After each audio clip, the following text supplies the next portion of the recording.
Le Premier ministre et autres membres du secteur en charge du secteur économique, financier du gouvernement sont en train de circonscrire les causes de ces légers bouleversements sur le marché du taux de change. Nous avons essayé de regarder les causes probables de ces frémissements, mais aussi la situation même de l'approvisionnement de ce marché de change, donc tout ce qui touche au rapatriement de recettes d'exportation par les exportateurs, mais aussi au dynamisme même des transactions sur ce marché. Et puisque c'est des questions qui ne sont pas toujours simples, il a été décidé qu'une commission restreinte, Banque centrale, primature, budget et finances, allait approfondir l'analyse pour mieux cerner les causes de ces frémissements afin que nous puissions éviter que ce frémissement se poursuive et que donc on retrouve la stabilité du marché de change que nous connaissons depuis maintenant presque 4 ans. C'est un rendez-vous de grand enjeu économique pour le continent qui se tient à Kinshasa. La première conférence panafricaine sur la transformation de l'émergence de l'Afrique s'est ouverte ce matin et marquée par la présence d'experts de 30 pays africains qui vont réfléchir 3 jours durant sur des stratégies de vision pour ce continent. Suivez. De plus en plus, l'Afrique s'attire des investisseurs déçus de ses richesses inestimables en matières premières et autres avantages substantiels qu'offrent ces différents secteurs. Face à cet intérêt, des pays africains cogitent déjà sur la transformation et aussi l'émergence du continent. C'est à l'issue de la première conférence panafricaine tenue à Kinshasa. Les pays africains ont connu une forte croissance démographique qui malheureusement n'a pas été accompagnée par des mécanismes d'insertion professionnelle et de création d'emplois au point que ces pays sont encore, dans la majeure partie, qualifiés de pauvres, voire de fragiles. Cette situation ne peut plus perdurer et des efforts doivent être consentis davantage pour transformer structurellement les économies africaines en vue d'une croissance redistributive pour le bien-être intégral du peuple africain. Donner des pistes et des solutions aux problèmes qui entravent cette émergence avec des stratégies efficaces, autant des préoccupations qui trouveront des réponses à l'issue de ces échanges. La plupart des pays africains actuellement travaillent sur les visions de développement. C'est-à-dire qu'il y a des plans stratégiques qui sont développés, surtout pour devenir pays émergents d'ici peu. Malheureusement, certains pays en parlent depuis 5 ans, 10 ans, on ne voit pas sur place ce qui s'est fait. Alors notre rôle étant l'institution panafricaine de renforcement des capacités et des réformes, nous appuyons le pays sur ce domaine. Et la République démocratique du Congo, pays hôte, se sent déjà honorée par ce premier rendez-vous. Donc nous gagnons beaucoup en partage d'expérience des autres qui sont peut-être plus avancés que nous et peut-être nous donnerons notre expérience à ceux qui peuvent apprendre aussi de chez nous. Donc nous gagnons sur tous les plans. Plus de 30 pays africains prennent part à cette rencontre organisée par le Centre de formation pour des recherches administratives pour le développement. Pendant ce temps, d'autres ministres sont en mission de réconfort des populations et des forces armées dans le Nord Kivu au lendemain de la défaite de la rébellion du 23 mars. À la tête de la délégation, Richard Muyej-Manguez-Mons, ministre de l'Intérieur, Sécurité, Décentralisation et Affaires coutumières. Le gouvernement de la République pense déjà à l'après-guerre dans les entités libérées par le FARDC du main du M23. Une forte délégation gouvernementale constituée du ministre de l'Intérieur, Sécurité, Décentralisation et Affaires coutumières, représentant le vice-ministre, ministre de la Défense nationale, celui du Plan, des Affaires sociales, de la Santé, de l'Agriculture et le vice-ministre de l'EPC et du Budget, a foulé ce dimanche 17 novembre les sols de la ville de Goma dans le Nord Kivu. Honneur militaire au chef de la délégation Richard Muyej-Manguez-Mons qui s'est fait entourer du gouverneur Julien Paluku, du chef d'état-major général de FARDC, le général Didier Etumba et de plusieurs autres officiels. Nous sortons d'une période de dures épreuves grâce au succès de nos forces armées. Il y a des défis de stabilisation, de pacification et de relance. parce que le Goma doit être reconstruit, le Nord Kivu doit être reconstruit. Et nous sommes là avec plusieurs grands officiers, c'est une mission d'évaluation. Le reste, on vous le dira au moment opportun. Bain de foule de la population en liesse, les formations politiques, toutes tendances confondues, unanimes, sont venues accueillir la délégation gouvernementale venue de Kinshasa. Le ministre de l'Intérieur et ses collègues se sont noyés dans cette foule, bondés de joie. Une manière pour elle de célébrer la bravoure de FARDC et féliciter ainsi les commandants suprêmes des armées, Joseph Kabila Kabange, pour les efforts en faveur du retour de la paix dans l'est de la RDC.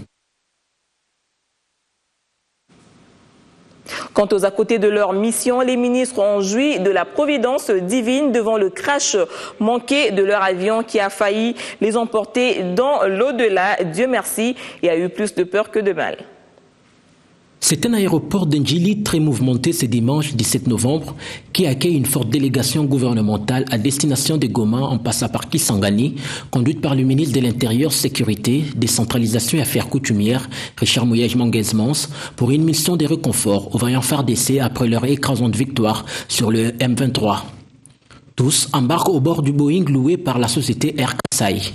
Une heure après les décollages, un bruit sec venant du moteur de l'aile gauche plonge tout l'équipage et les passagers dans une peur sombre. Une demi-heure plus tard, un autre bruit, plus brutal que le premier, inquiète davantage. Les hôtesses tentent d'apaiser et de rassurer. Mais hélas, le vol sera suspendu après 2h30 de vol et une autre solution sera trouvée. Restons à Goma où les forces armées de la République démocratique du Congo ont le vent en poupe au point où toutes les forces négatives rendre une fois de plus. C'est Richard Mouyej-Manguez-Mons qui a pris acte de ces redditions en cascade. Patrick Saloura.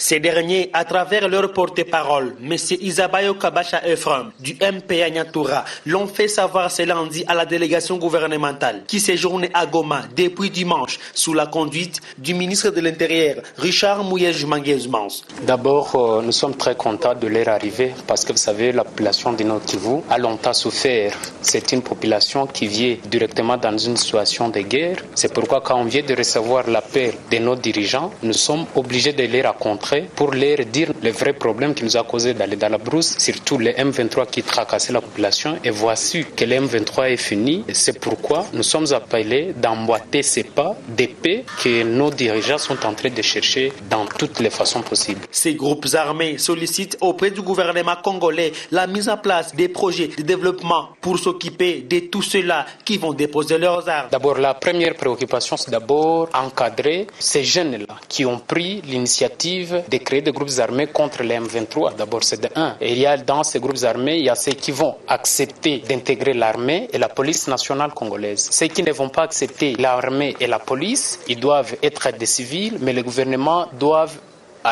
élaborer un plan d'occuper ces jeunes, leur apprendre des métiers et consorts. Parmi ces groupes armés qui décident de déposer les armes, figurent ceux-là ayant pris les armes contre les M23 et les FDLR. Dans ces groupes armés, il y a des groupes armés. Par exemple, personnellement, je suis d'un groupe armé de Rutshuru. Nous avions pris les armes à Rutshuru parce qu'il y avait eu le M23. Et comme le M23 est déjà fini, d'abord nos premiers éléments sont déjà à Boremana dans les regroupements. Pour ceux qui sont à Walikale, ils ont été là avant parce qu'il y a un problème des FDLR. C'est pourquoi le gouvernement doit prendre en conséquence les problèmes des FDLR. Notons qu'avant de rencontrer la délégation gouvernementale, les représentants de ces groupes armés ont tout d'abord rencontré le gouverneur Julien Paluku Kahongia à sa résidence officielle.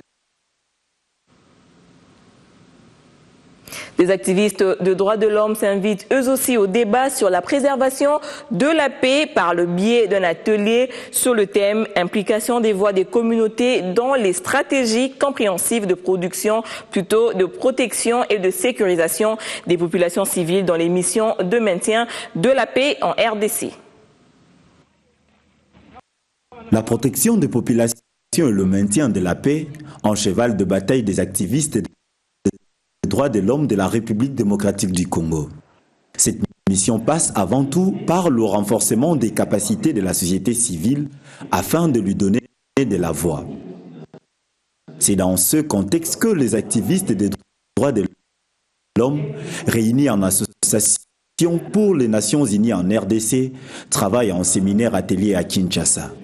nous poursuivons des objectifs. Le premier, comment nous pouvons renforcer la voix de la société civile et des communautés de base afin qu'elles soient entendues par ceux-là qui ont la responsabilité de protéger les populations, notamment les gouvernements et les Nations Unies à travers la MONUSCO.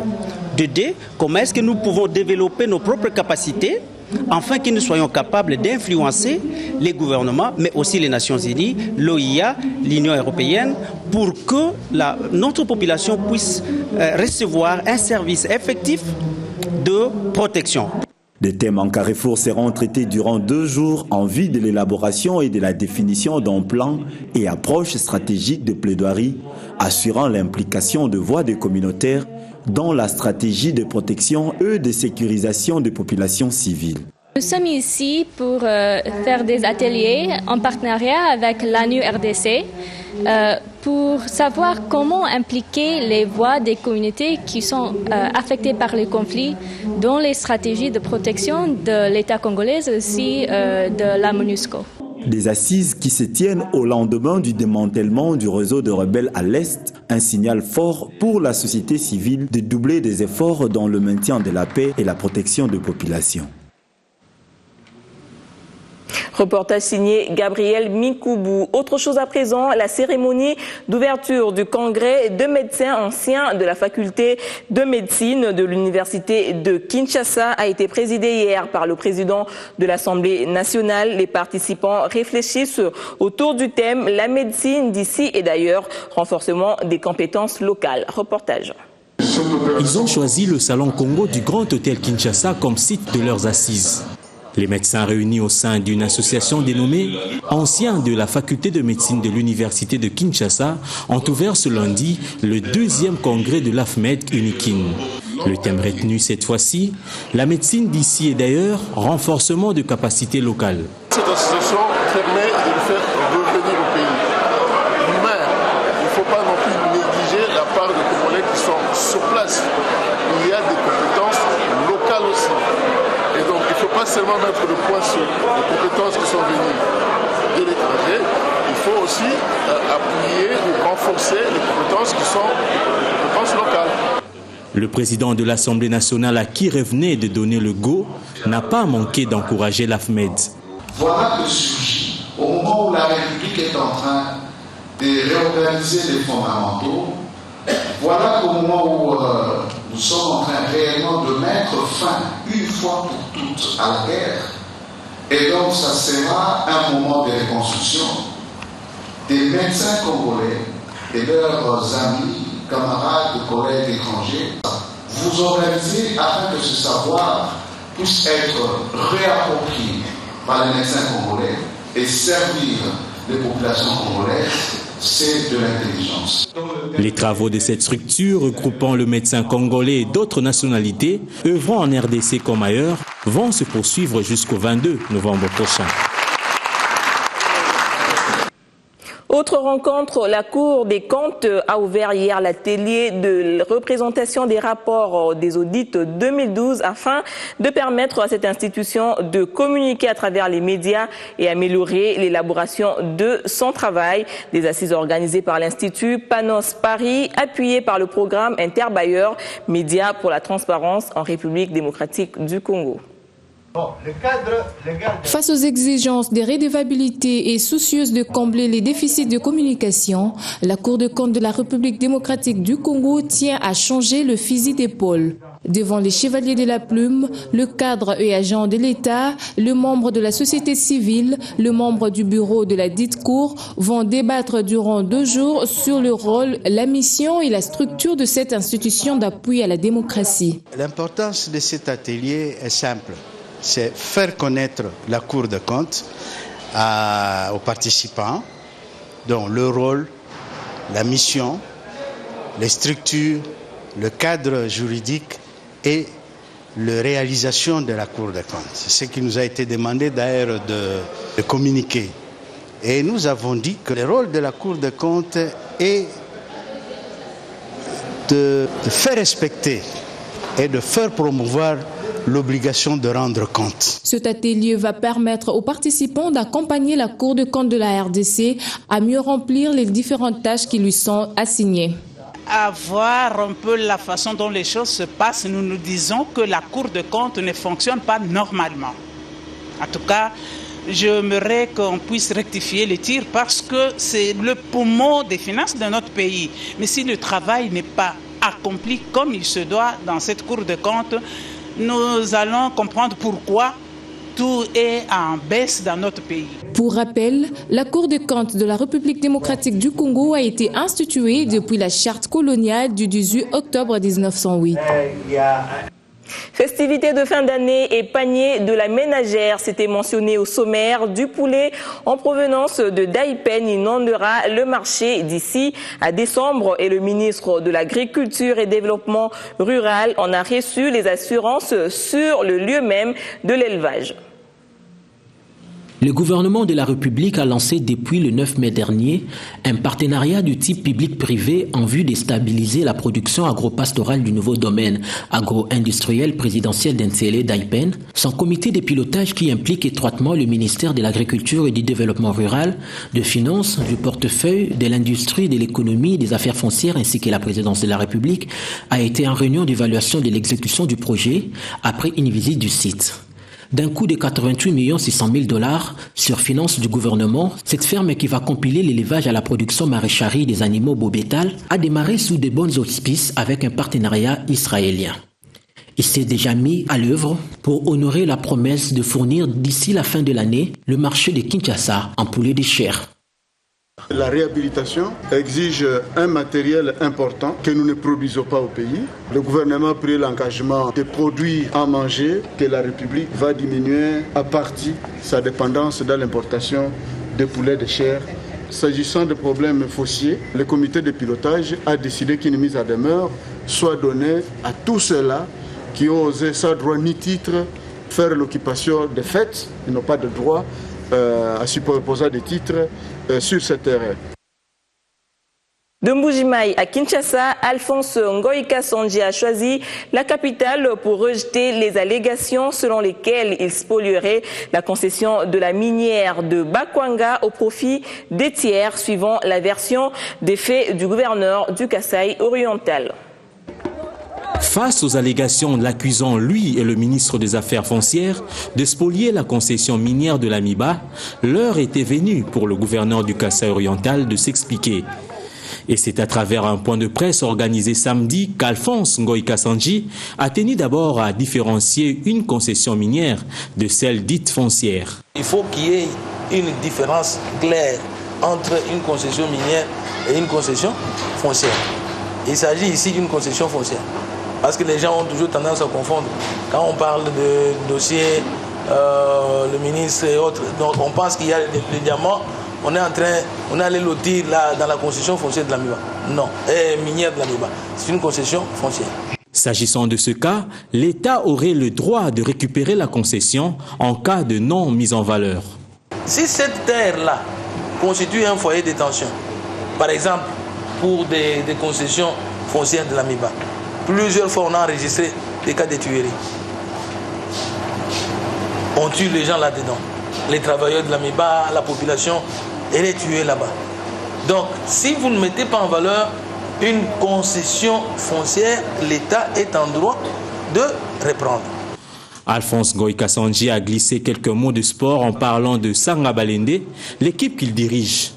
Dans un avenir proche, ce club sera en partenariat avec le club espagnol d'Atlético de Madrid. Alex Kandé Moupompa a conduit une délégation de l'entreprise Crexet à Dundo en vue de s'enquérir du site où sera jeté le pont sur la rivière Kasaï entre les territoires de Kambulo et Luiza, respectivement en Angola et en République démocratique du Congo. D'après le gouverneur du Kasaï occidental, sa mission en Angola s'inscrit aussi dans l'optique des accords signés en juin à Dundo. Lunda Norte, en République d'Angola. Le gouverneur du Kasaï occidental conduit ici une délégation de l'entreprise CREC7 qui compte jeter un pont sur la rivière Kasaï. Il s'agit d'un pont qui doit relier les provinces du Kasaï occidental en République démocratique du Congo et Lunda Norte en Angola. À l'arrivée dans cette province angolaise, le gouverneur de Lunda Norte, Ernesto Mwangala, a accueilli chaleureusement son homologue Kandemopompa Alex. En revanche, Alex Kandemopompa lui a exprimé sa gratitude et celle à l'endroit des hautes autorités des deux pays. Mais avant de vous répondre, permettez-moi d'abord de dire encore une fois un grand merci à mon frère, le docteur Ernesto Mwangala, gouverneur de Lunda Norte, pour avoir accepté que j'effectue ce déplacement, ce énième déplacement, comme vous le dites bien, en Angola. Il m'a facilité beaucoup de choses. Nous sommes venus, vous vous souvenez que dans le cadre des accords que nous avons signés pour la coopération entre nos deux provinces, nous avions dit que nous allions ouvrir 4 frontières. Parmi les 4 frontières, il y en a 2 qui sont opérationnelles, il y en a 2 qui sont encore à ouvrir. De l'aéroport de Nzaï en Angola, les deux gouverneurs ont fait route jusqu'à la rivière Kasaï, lieu prévu pour le jet du pont. Ici, Alex Condé a entretenu la population des Kalambambouji en territoire de Lusa au Kasaï occidental sur sa mission. Le directeur de CREC7 a déclaré sur place qu'il ne va pas nécessiter d'autres études en dehors de cette descente qui permettra le jet du pont. La procession est très positive. Nous avons vu ce qui s'est passé du côté de l'Angola, la route, et nous avons vu la dimension, la largeur des rivières. Tout ça nous donne des données assez très importantes pour nous permettre d'avancer avec les travaux. Ça nous donne beaucoup de confiance et nous rassure qu'on peut faire le projet avec beaucoup de succès et beaucoup d'assurance. Enfin, Alex Kandemopompa du Kasaï occidental a dit sa détermination de voir ce projet se concrétiser pour faciliter les échanges commerciaux entre les deux pays, la République démocratique du Congo et l'Angola, via le Kasaï occidental. La presse parue ce matin nous gratifie, elle aussi, des titres à travers les lignes. La référence plus ouvre ses colonnes au coach Patrice Carteron qui réclame ses arriérés de plus de 60 500 $ à la fédération malienne pour tourner définitivement la page au contentieux qui l'oppose à cette fédération. La fédération malienne de football envisageait de saisir la FIFA pour rupture abusive du contrat de son sélectionneur Patrice Carteron, mais elle ne s'est pas encore prononcé sur le dossier. Enchaînant avec le sport, l'INAFoot DSMP perd le match de la 4e contre Sanga Balende par forfait, une décision prise après que le comité de gestion de la Ligue ait été plutôt siégé à cet effet. Mondial Brésil 2014, qui de l'Algérie ou du Burkina Faso validera son billet pour le mondial de football Brésil 2014? C'est ce soir que se joue la manche retour au match aller à Ouagadougou, que les étalons ont gagné par 3-2 devant les Fennecs d'Algérie. L'autre rencontre est presque sans suspense parce que le Ghana l'a largement emporté par 6-1 sur l'Égypte. Côté star, on a annoncé Muntari Souley et Kevin Prince Boateng. Brésil 2014, zone Europe, les Bleus français reçoivent les Ukrainiens et la Suède va tenter de remonter son retard face au Portugal. L'Islande cherchera à créer la surprise face à la Croatie. La Grèce joue en Roumanie dans l'objectif de conserver l'avance du match aller acquise à domicile.